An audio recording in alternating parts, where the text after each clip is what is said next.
And so I actually feel the Urban Challenge is easy. Like I looked at it and I said, well, are we going to reprint this black and white book? You would say that. No, we're not going to print. Like, we can do full color art. We can make it 8.5 by 11. I've got new playbooks now. This one's easy.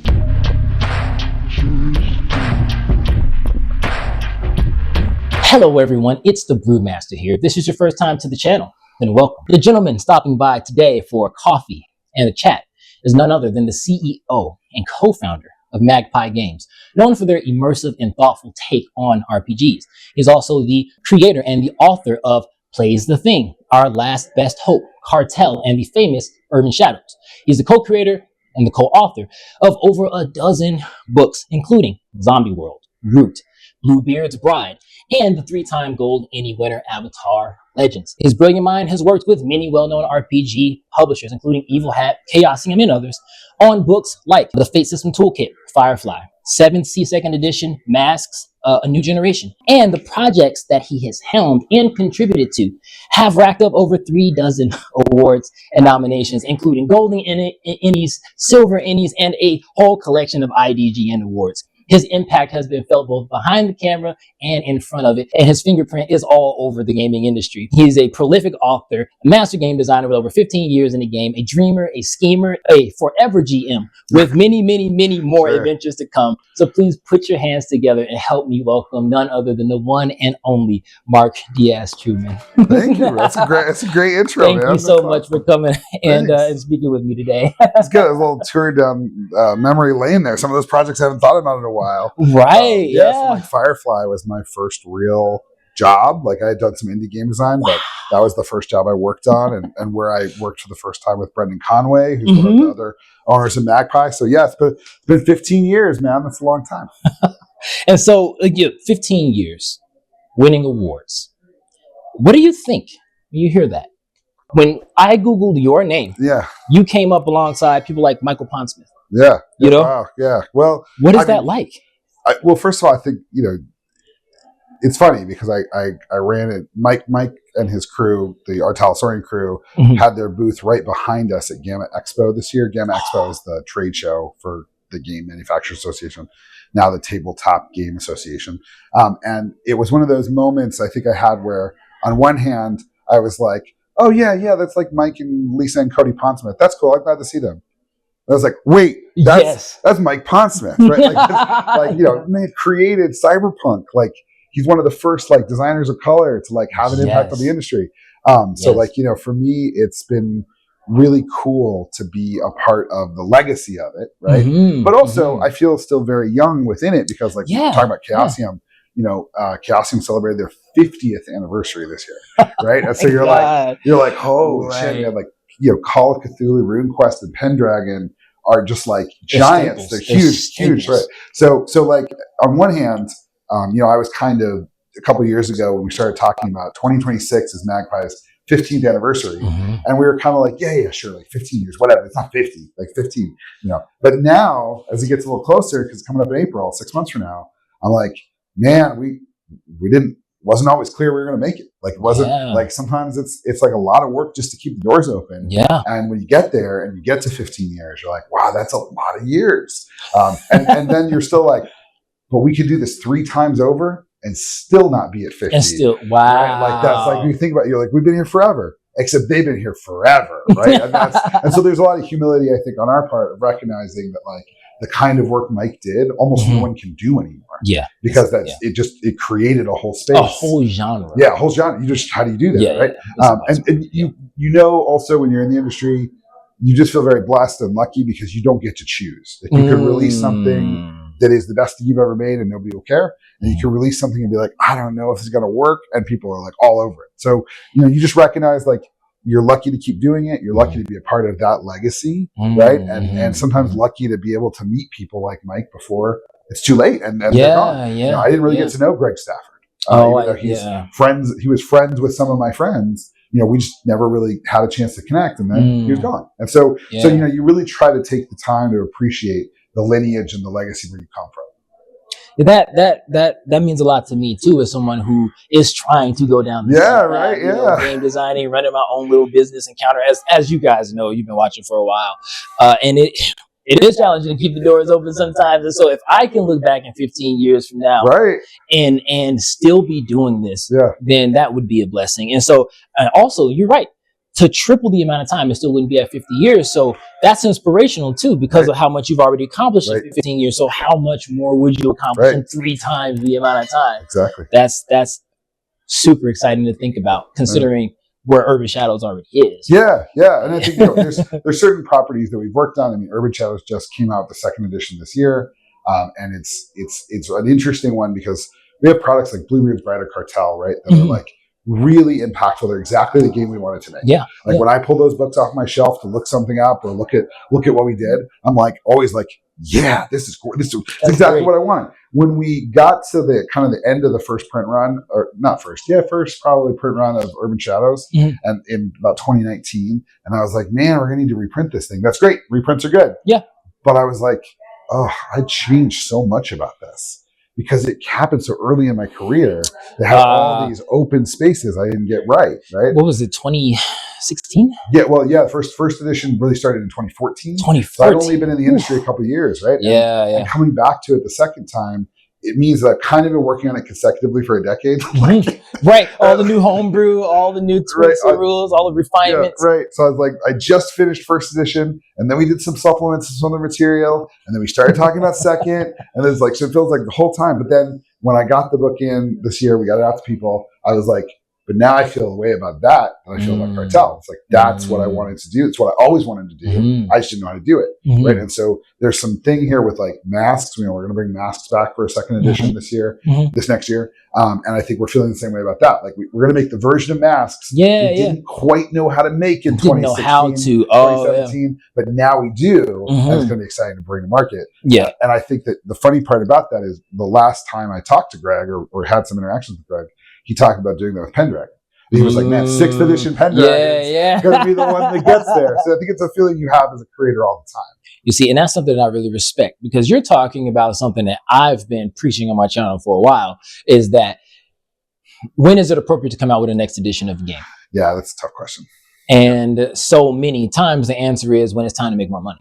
Well, yeah, I mean, there's a couple. But you're talking about touching it up a decade after the fact. I mean, there's a couple things going on. I mean, the first thing is you have to be realistic about print runs. Like that's just like we print. I joke all the time. Like we put ink on dead trees. So like I got I'm dealing with like dead trees, man. Like thousands of dead trees. Yeah. And so when I think about a new print run, I'm really thinking about a multi-year commitment to a line. So like for example, we're doing the new root supplements. And I played the free RPG Day supplement with my wife and daughter. Yeah, that's great. That's wonderful. That's great. That's awesome. Yeah, those are super fun booklets. Like they have all the characters right there and everything. Yeah. So we're doing a book that expands to the ruins. It has monsters. We're working with Leader Games for a long time on expanding the world. I was really excited about it. But one of the reasons we did it is we were like, we're really happy with Root.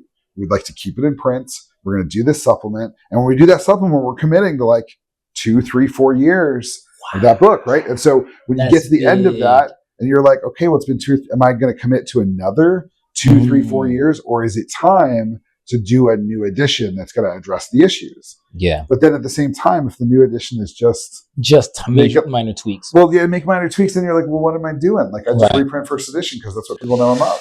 So you've got, as a publisher, you're wrestling with a lot of, and so I actually feel the Urban Shadows is easy. Like I looked at it and I said, well, are we going to reprint this black and white book? You would say that.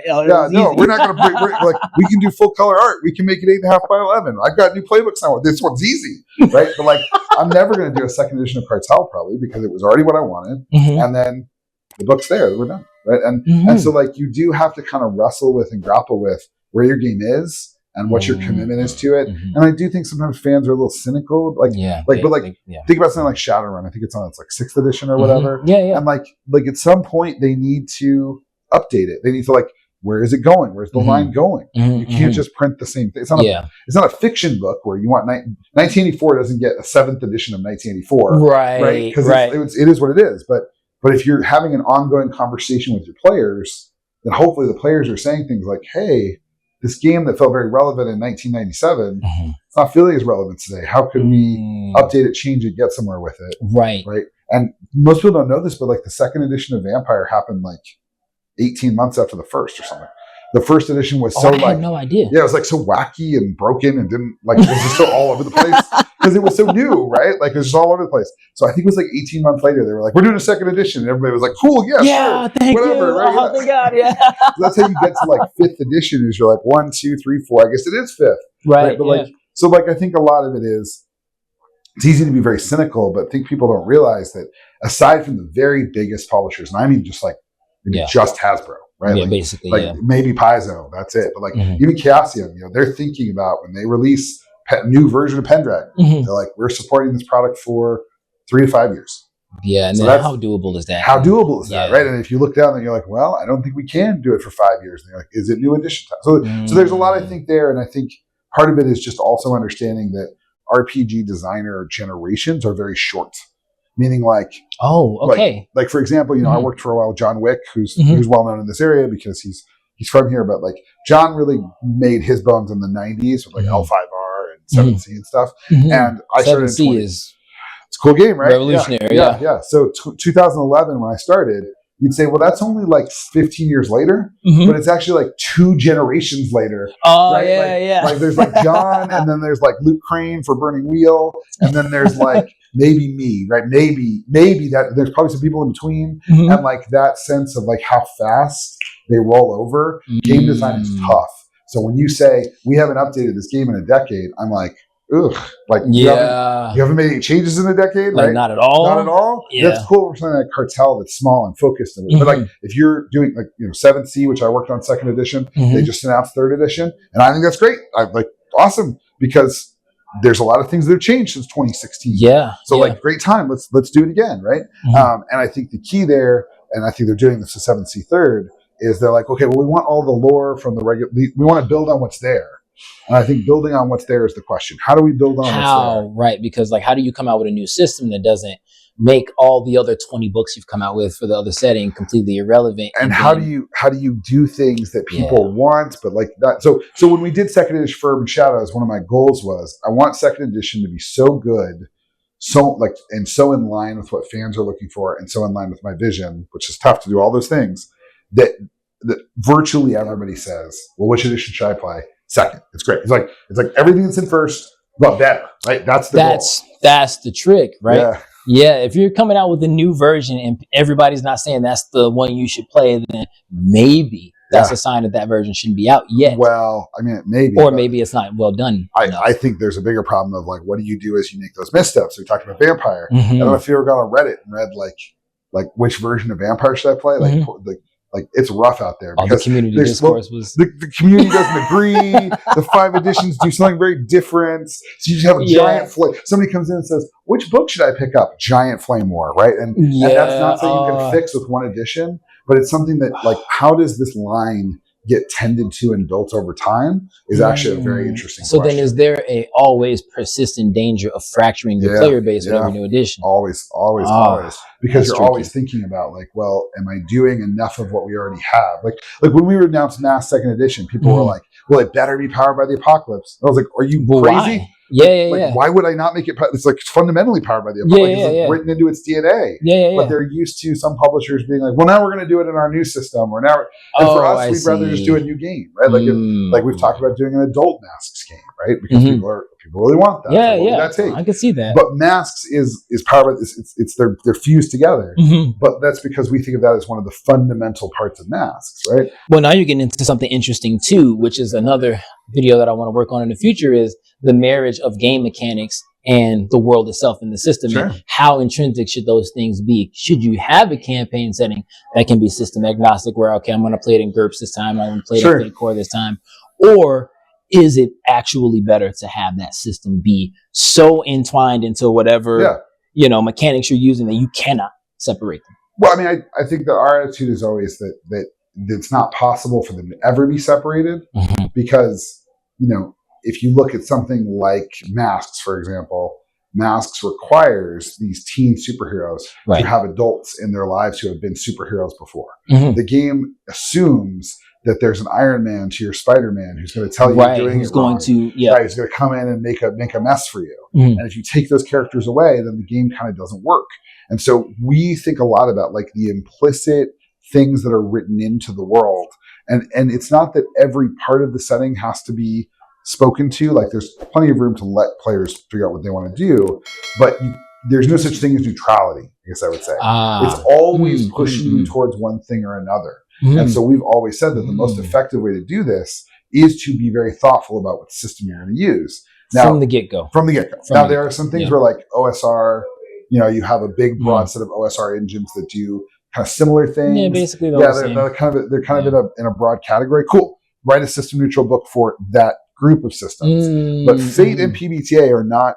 No. They're not in the same group, right? And so if you're writing a Fate core setting, you're right for heroic characters who do big things. Right. If you're writing for PBTA, you're writing for drama and chaos. It's just very different. So we're big fans of like, if you're going to design a game, be very thoughtful about how the fiction of your world and the mechanics of your game are interacting. Like, how do they interact? If they're sloppily put together, they can work, but they're going to be messy. Yeah, and it's going to be harder for the game master to run. Right. Yeah, a lot harder. You nailed it, right? The problem is the players might not notice at all. Yeah. You, the game master, are like spinning, trying to get it to work, right? When ultimately, when they're in alignments, then it works great. And you as the GM are like, man, this is so much easier because the mechanics are giving me stuff that I'm then putting back into the game. As opposed to the mechanics are giving me stuff and I'm like, I don't know. What should I do with this? Yeah. I guess I got to come up with something to keep the game moving. And we see that as a failure. Well, maybe we can switch gears slightly different to a little bit more personal question.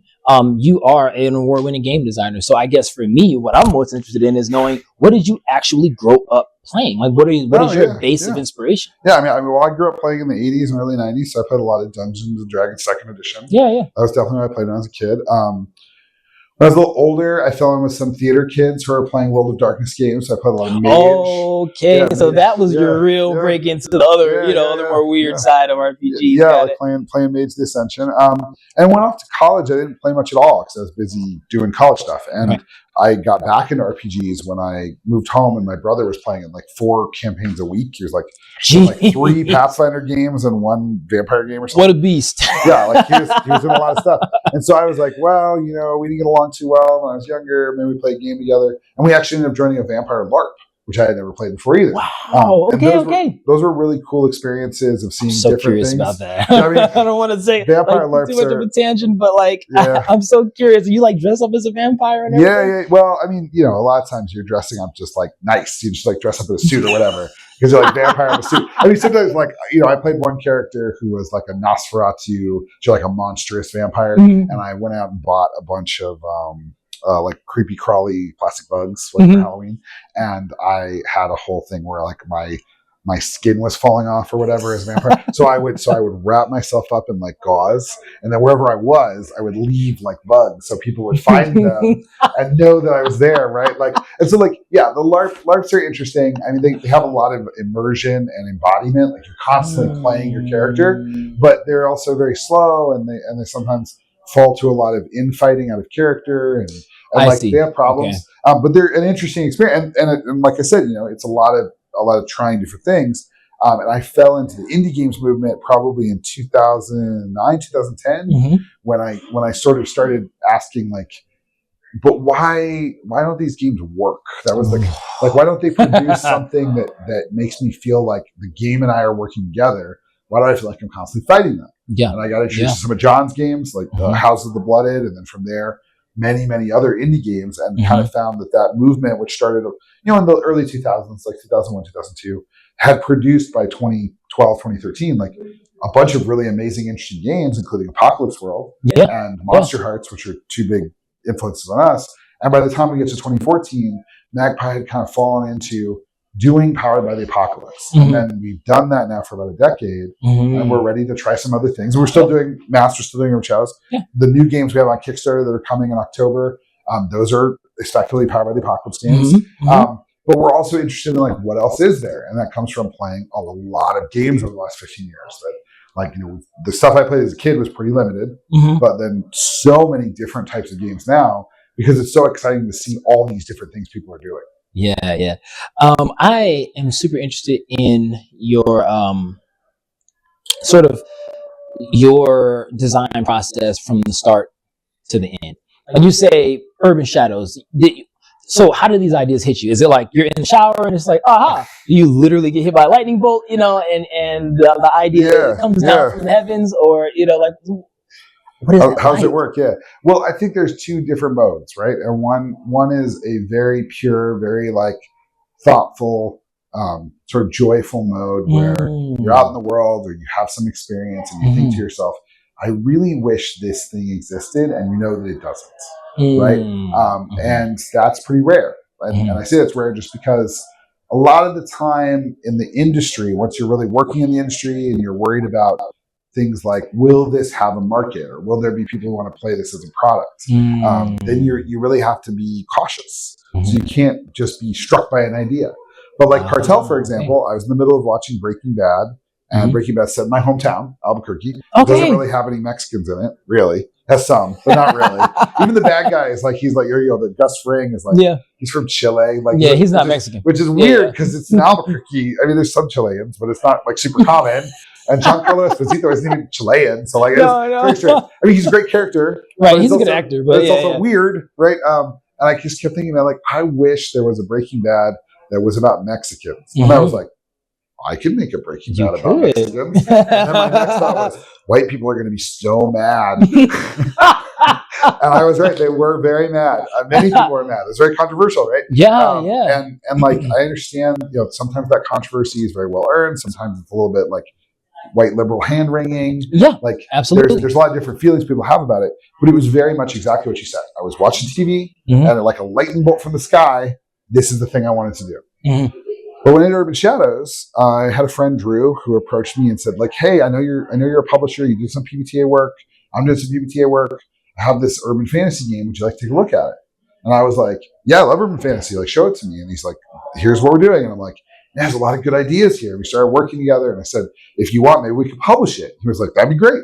We kept working. And then I was like, hey, it really feels like, like I'm doing a lot here. Like, do you see this as your project or our project? He's like, ours at this point. And so we started working, and we published first edition, and then we were doing a lot of the work to market it and stuff. And then we started doing second. He was like, look, I don't do RPGs anymore. I'm out of it. I moved on. Like, so we actually sold it to Magpie, like, as the creators. I like 15-year-old Mark died that day when I was like, I need this corporation to own this, so that like there's a corporate entity that like, I'm like, oh it hurts. But like, I'd hate for like something to happen to me, and then like Marissa and Brendan not be able to move forward because they're right. So like, so funny, right? So like, but like, so then it got passed to Magpie, and then I was assigned as part of the project to be lead designer, and so it's not like this bolt from the heavens.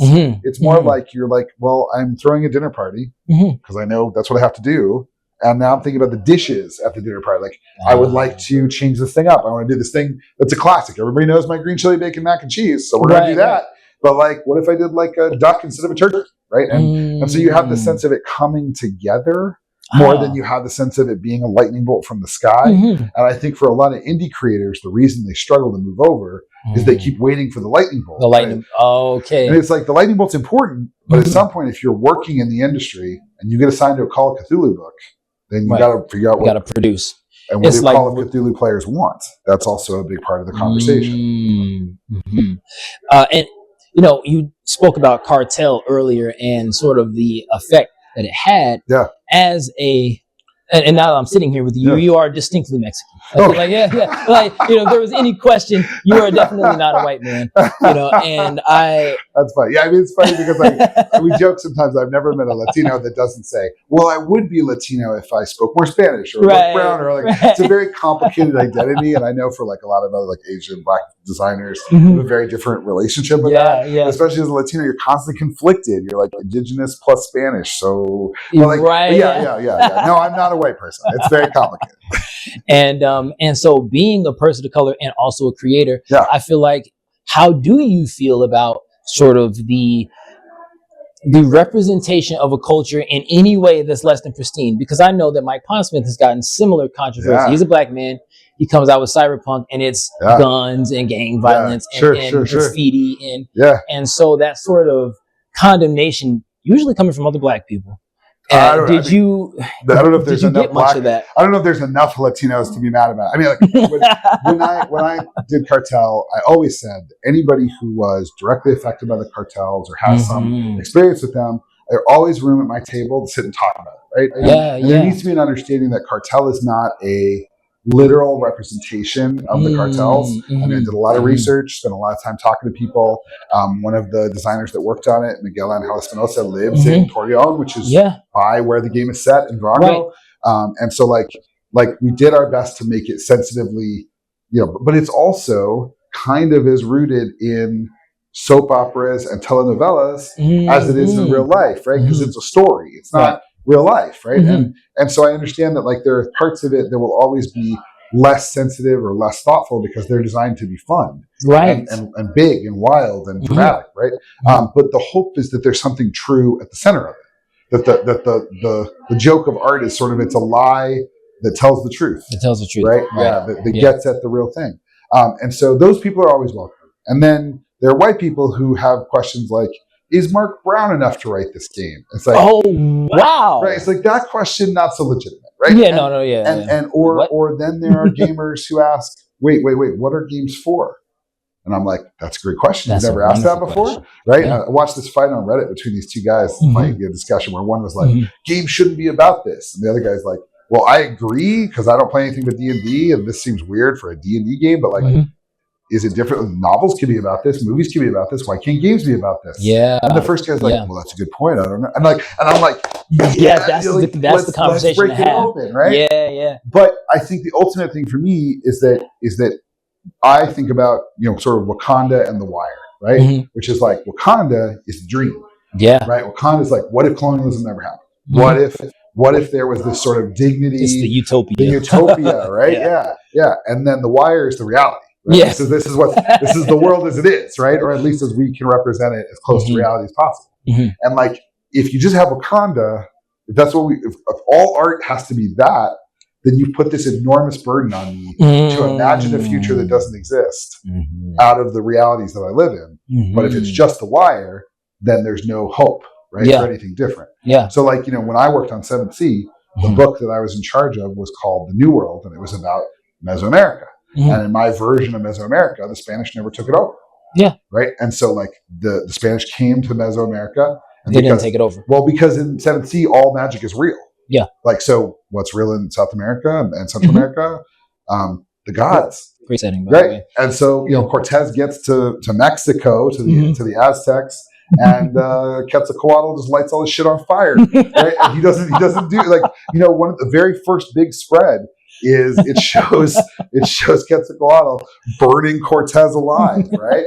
And like so when you play in the New World, even if you play European, Thayan in 7th Sea terms, even if you play European heroes, you are defending the great empire of the Nahuatl Alliance, the Aztecs. So you're defending Wakanda, right? Yeah. And yet then there's Cartel at the other end.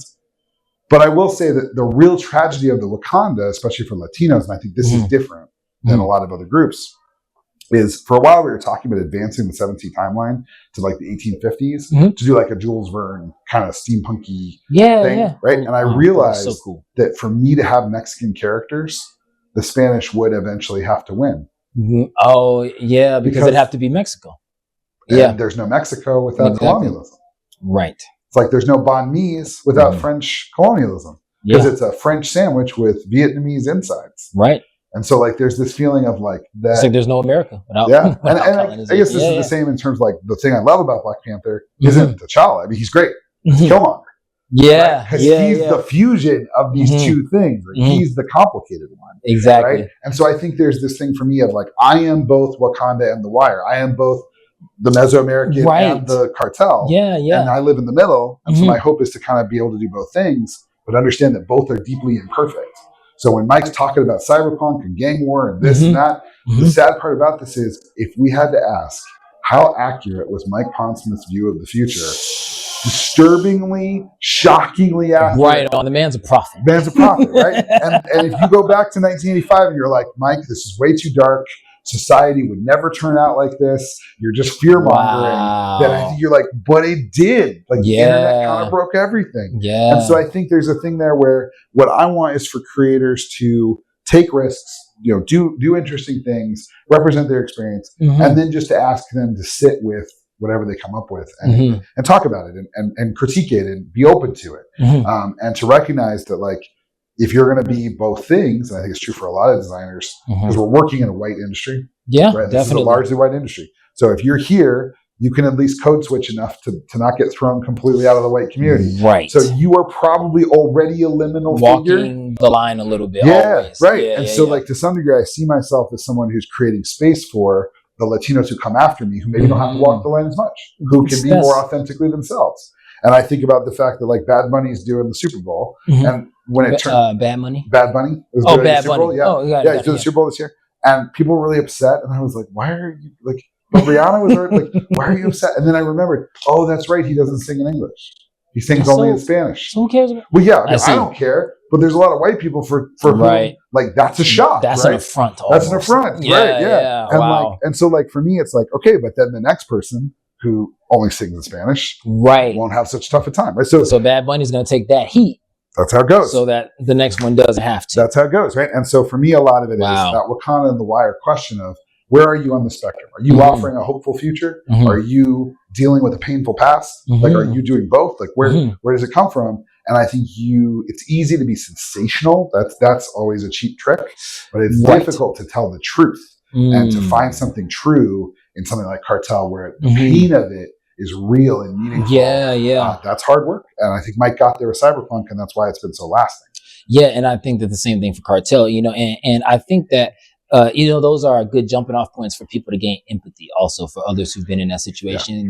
There's a real hesitation to be like, to make fun or make games out of other people's suffering. But I think that RPGs are the way that we walk in other people's shoes. This is how you walk to me. I mean, it reminds me of Diaz said that what is it? That people will learn Elvish, but a character speaks one word of Spanish, and it's a fucking disaster. And I know that like the real truth of that is that nobody's worried about being racist in their portrayal of an elf, right, or a Klingon, whatever. You can't you can be racist, but it takes a lot of effort. Whereas they're worried that if they play a Mexican, they're going to say or do something racist. And the big thing with Cartel is they're like, just play. The character is true, like as a human, it'll work out. The game will support you, but it teaches you to think about like, well, what is the drug war actually doing, right? What does gang violence actually look like? And it's not perfect, but it's a representation. Yeah. So, why Powered by the Apocalypse? So PBTA stuff is really, really good at keeping people engaged in the fiction. So what I mean by that is we think about the story that you're constructing. Which is made up of your actions, the GM's contributions, the events that are coming from viral, all of that we think of as the fiction, the ongoing rolling story that's told. And so as you add things to the fiction, they're sticky. If you say this is the head of this vampire clan, then that's not part of the fiction. And unless somebody explicitly says he is no longer head of the vampire clan, then that's part of it, right? And a lot of games, when they talk about fluff versus crunch, are really saying, well, there exists the fiction and there exists the mechanics, and they don't really have that much of a relationship, and they only have a relationship with the GM, kind of like forces them together, like smashes them together like toys. And our attitude is like, look, man, the fiction's great when the mechanics are pushing into the fiction, and the fiction is pushing into the mechanics. And PBTA games have a lot of features people think are have to be that way, like playbooks. Like people talk playbooks, playbooks like a half-made pre-gen. So like if you're playing Cartel, you have a playbook for La Esposa, who's the spouse. And so you pick another player that you're married to, and you're that character's spouse. And then there's a whole bunch of choices you make about your life. And so it's like half kind of filled out, but then the other half you have to choose, and those choices really matter. So there's a lot of PBTA games that have playbooks, so people think that those playbooks are part of PBTA. But they're not. They're not. Zombie World, for example, has no playbooks. It's definitely still PBTA. The thing that PBTA is that we think about as its core nature are the moves. The moves is if, then, why. If you lash out at somebody, then you roll the dice, and these are the effects. And what that does is it grounds the mechanics and the fiction together, because you can never roll perception. You can never roll strength. You can only roll when you hit the trigger. If you do this thing, meaning you've made an addition to the fiction, then you roll dice, the mechanics, and then this spits out more fictional outcomes. And so what's great about that is when you're playing cartel and you say, okay, well, I want to pressure someone. I want to get them to do what I want. And I say, great, sounds like you're pressuring someone. Right. We're now in agreement about what you did in the fiction. Right. And then you roll the dice and we're in agreement about what's happening with the mechanics. And the problem with Powered by the Apocalypse is that because you're constantly changing things, it's very chaotic. It does get out. In one particular game that I love, but is very much that way, is Iron Sworn. Yeah. Iron Sworn is very, very chaotic. Right. So you have this problem then of like, well, the chaos works great if you're teenage superheroes or in an urban fantasy city or playing drug characters, drug cartel characters. But it's not so good for, say, something where everybody's in the military. That's not how the military works. Yes. Right? Got it. Yeah. There's a lot more like, somebody comes and gives you an order and you don't like it. You don't just say, fuck off, and then do what you want. You instead get real sad. Well, some people do, and they have a very short stay in the military. Right, yeah. Well, if you do, there are immediate consequences, right? So the key to PBTA is it works best when there's a lot of freedom of action and a lot of interesting consequences. As you look at like the military, there's not a lot of freedom of action, and the consequences are not particularly interesting. Yeah, that's also true. Right? You're like you're going to sit here and scrub this. Yeah, you do nothing. You do nothing. You sit here do nothing for 2 days straight, right? So what we need then is different tools, right? So PBTA is exciting to us and was exciting for a long time because we had a lot of ideas that chaotic, rolling, exciting fiction worked a lot for it. Like Urban Shadows works great. It's great. It's great. But then we look at things like we're doing now, like we're doing Fallen London, which is an investigative game.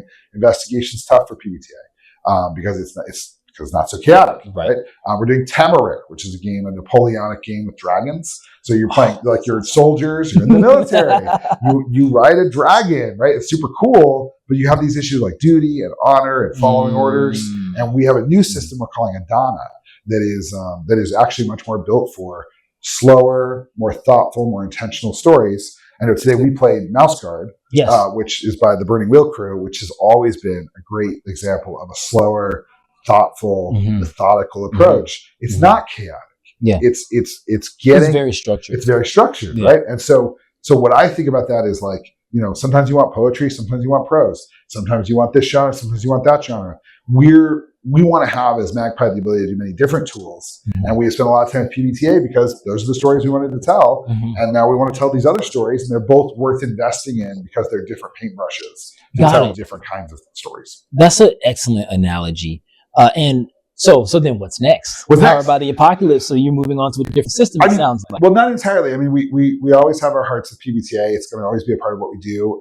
Like I said, on October 21st, we have two new and one old card-based game that's going up. So we did Zombie World a couple of years ago. It's been a big hit. Now that people understand it, we're coming back to do two other horror games. One is Airlock, which is a space horror game where you go to a space station that went dark, find out what happened there. Yeah. And then The City Devouring, which is like Squid Game meets Cthulhu, where you are a desperate person who signed a deal with the Beacon Group to go into a pocket dimension and get something for them. And it's kind of like a hellish, weird place, right? Yeah. These are also card-based games where everything you need is in this tiny box. And you just pop it open and you play, just like Zombie World. And those are PBTA. They have moves. You don't have playbooks. You generate characters through cards, but they're still PBTA. They still have those moves. So Temeraire will be Adana. Like we're going to be doing the Adana system for Temeraire because it's a military game. But Masks will be, the new Mask game is going to be PBTA. So we're not giving up on anything, but we are really thoughtful about the fact that we've been telling stories in Powered by the Apocalypse for 10 plus years. Like 10, I would say you're like kind of like the leaders of the Powered by the Apocalypse is what I would say. Yeah, there's a lot of innovations that you've made that people follow suit.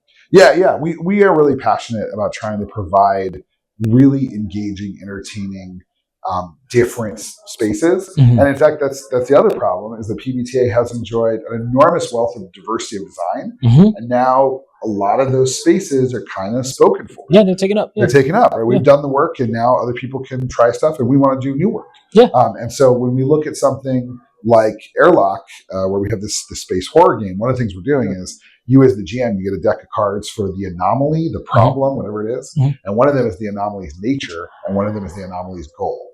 And you draw those cards, and then you figure out what the anomaly is, what it is, right? And so, but it's a little random. Like you didn't 100% think it up. It's like you're drawing from it. And you're representing it to the players, right? And so, that's a technology that hasn't really existed in any of our other games. So we're working on it for that. I love but that's that. half about it being card based, right? Right. And so like really looking for those new spaces is tough, right? And we want to continue to be a leader in pushing the boundaries of where that stuff exists, and not come back to a time where you look at a game we make and say, well, yeah, that's like this character from Mass, and it's like this thing from Rude Shadows, and this part of Cartel, because those things are all good tools.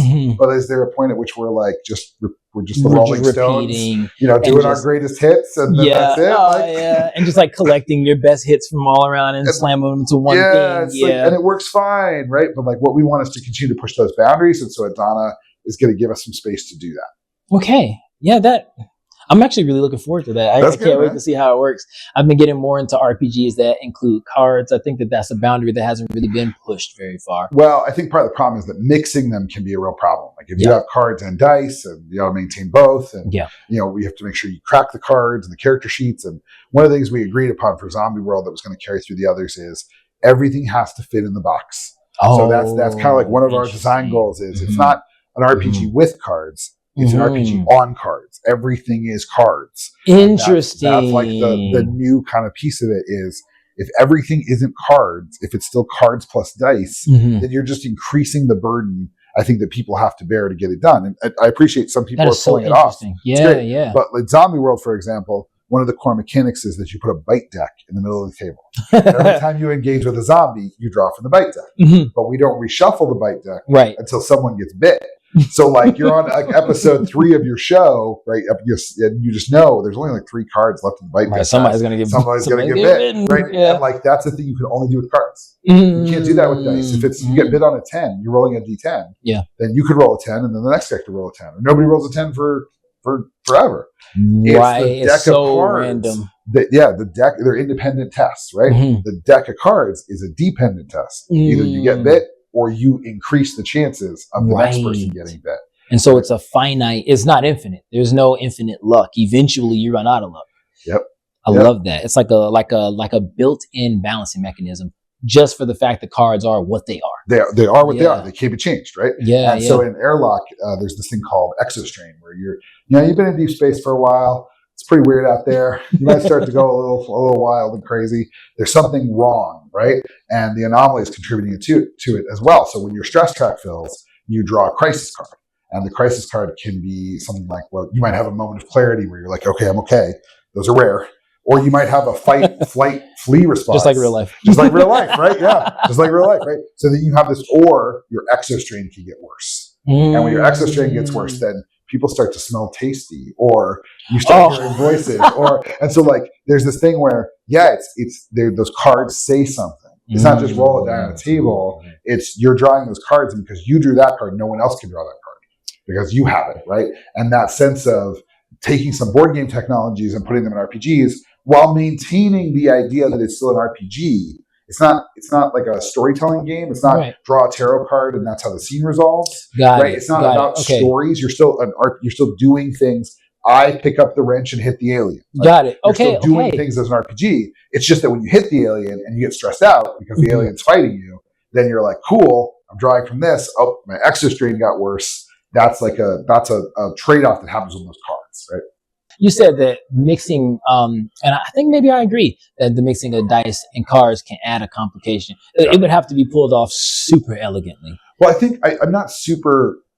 I have not played a lot of Daggerheart myself. I know it's doing some of that. There have been other games. The Gloomhaven game is all cards, right? Like the Gloomhaven RPG is going to use a lot of cards. Fate Core uses cards and dice. But not all the time. And Fate cards, Aces and Eights. Aces and Eights uses them. Deadlands has some cards for things. But those are all things where the cards are a tool for telling the story, not the container for the story. Right. And that's what we're really excited about is that if you make the cards the container, then you have this potential to do really interesting things in a really tight timeline. And we actually, the irony of this is we put out Zombie World in 2019, like summer of 2019. And so we went to Gen Con in 2019, not knowing there would be 2 years of quarantines or whatever. So we're just like bumbling along, like, ready to show our stuff off. And we had a guy who came on Saturday after buying Zombie World on Friday. And he came back to the booth. He said, "Can I have the supplements?" And we said, yeah. Did you not know that they were available? Like there's the farm in the mall or the additional enclaves and additional in the hospital. Did you not know that they were available? He's like, no, I knew. Last night we played and it was great. So I want them. And I was like, whoa, hold on. Nobody buys an RPG at Gen Con and plays it that night at the hotel. Right. Because you buy the One Ring or you buy Alien or you buy Avatar. And it just goes in your box with all the rest of the merch from the con. And then you go home and you set up a game and you print character sheets. Right. So like it was awesome to see this guy be like, no, I was in the hotel. We played Zombie World. It was great. Give me more stuff. Everything was in the box. Everything was in the box. Right. And that's revolutionary. And you don't have that sense of like, oh, I got to put together a whole group. And that's because then it has the same appeal as a board game. Exactly. You just pull it off your shelf and play it. Exactly. Yeah. Exactly. And then you put it back away the same way. Yep. And you're as a designer, you're always making sacrifices, right? Like you know that like if Cartel is a punchy 2-shot, it's going to be hard to play it for 20 sessions. Right. But if Urban Shadows flourishes in 20 sessions, what are you getting out of session 1? Or 2, and how slow do you want that build to be? Right. And so as a designer, you really got to get out of the mindset that you're going to make a game that's great for everybody all the time. You're going to make a game that fits this model. And so we're excited about these card-based games because we think there's not a lot of other things like that. But it doesn't mean we're giving up on telling long-form stories because we think Masks 2, people play Masks for years. Right? Oh, yeah. Like they talk about playing 27 sessions of Masks. I'm like, that's great. So we're invested in lots of different kinds of play and nurturing and supporting lots of different kinds of play. What is it like to win an Emmy? Do they ship you one in like a trophy? They give you the trophy right there. I mean, you can watch the video now. There's a video for it. The Ennies are very complicated because the people that run them are extremely sweet and really well intentioned, and they do a great job putting it together. It's also kind of a teen choice award because it's all voted on. It's voted, yeah. Right, but then also we're getting like 30,000 votes now. So what does that mean, right? There is kind of a bad habit at the Ennies of if something gets nominated that's like Avatar and has 85,000 Kickstarter backers, then even a small number of those people will tilt the election one way. Got it. At the same time, man, when you win an Emmy and it's for best rules and you're really proud of it, it's a recognition of all the work that you've done. So I think we feel very conflicted about awards because you got to do the work for the work. You can't ever worry about whether the award is or isn't happening because you'll drive yourself crazy that way, right? Right. But also, I'll tell you this about the Ennies. I love going to the Ennies and I present at the Ennies every year because, like as an example, after the COVID quarantines in 2022, when all of the publishers showed up at the Ennies, it was like probably one of the most moving nights of my life to just see all my colleagues there, right? So it's one of the few times we all get together. And so there's something to celebrate, even if all award shows are imperfect. Yeah. Right? But we do have, you walk into the Magpie office and we have a big shelf with all of our stuff, and that's where we put all our awards, right? But I think that sometimes people overlook the real stuff. Like we won the Indiecade game grand jury prize, which Indiecade is for Bluebird's Bride. And like most RPG folks don't know anything about Indiecade. There's a much bigger award show and much bigger, more impactful thing than the Ennies. And Bluebird's Bride is the only tabletop grand RPG. Jury prize. Yeah, I think it's the only, and I didn't write on it. I only helped edit it, but I think it's the only tabletop RPG to ever win the grand jury prize. Right? Wow. And like that for me, like every time I see that award, I'm like Marissa and Strix and Sarah, the women who wrote it. Yes. Like, they really did break some ground. So wow. So like I think it's one of those things where, it's whenever you have a big Kickstarter or an award or whatever, it's like you just have to enjoy it as don't try to make sense of it. Don't try to tell yourself that you did a great job or it's going to be like this from now on. Because that's the trick. You don't get to control it, right? Yeah. So you got to, I think, at some level, find people you really want to work with and do work you really care about. Because the reality is, you're probably not going to win any awards or do anything. Yeah, and that goes for me too. Like my next 5 games might not win anything. That's just how it goes, right? Yeah, you can't say to yourself, "Well, now the bar's been raised" or something.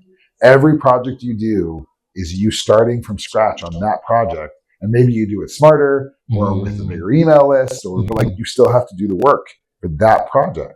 And so a lot of it is, it feels great to win an award, it's awesome, but you ultimately have to go back to square one. It's like winning a championship. It's like, great, you won the championship, right? Yeah, and then the next day is the first day of the next season, and guess what? You haven't won shit, right? And that's how you start every project, I think, here too. So how do you keep the hunger then? If it's not for the awards or for the accolades, then where it does the because you can't be on all the time. So how do you what is the fire that keeps you burning when the coals are cool? Well, I think that it's easier this is the thing we talk about a lot, is that one of the things that is often denied, especially people of color, is that not everybody gets to do full-time game design. I mean, that's true. I don't even get to do full-time game design. I'm doing as much business development and HR and other stuff, right? But just the thing I feel almost better about or more honored about than an award is that for the last 10 years or so, I have spent the majority of my working time working on games. And so when you're sitting working on games, it's not really about the fire anymore. It's about the practice, about showing up and doing the work. And sometimes you do the work and you're like, you know what I did today? I wrote on NPC. We did it, folks. Like we did it. We wrote an NPC today. Yeah.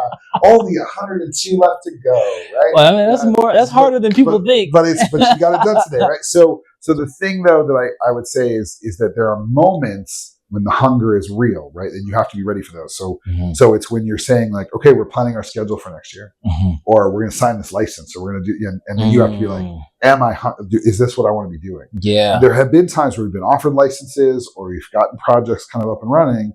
And it's like, you know what, guys, I don't think I want to do this. Right. And you got to find that work. And I think that's the difference, like I said before, between someone who's a hobbyist. You know, they're doing cool work. They're excited about the hobby. It's cool. They're doing no shame in being. It's a lot less stressful, honestly, than being a professional. Yeah. Just do what you want to do. That's great. But once you're a professional, then you have to start asking questions like, what assets do I have? What do I have to keep us going in this game?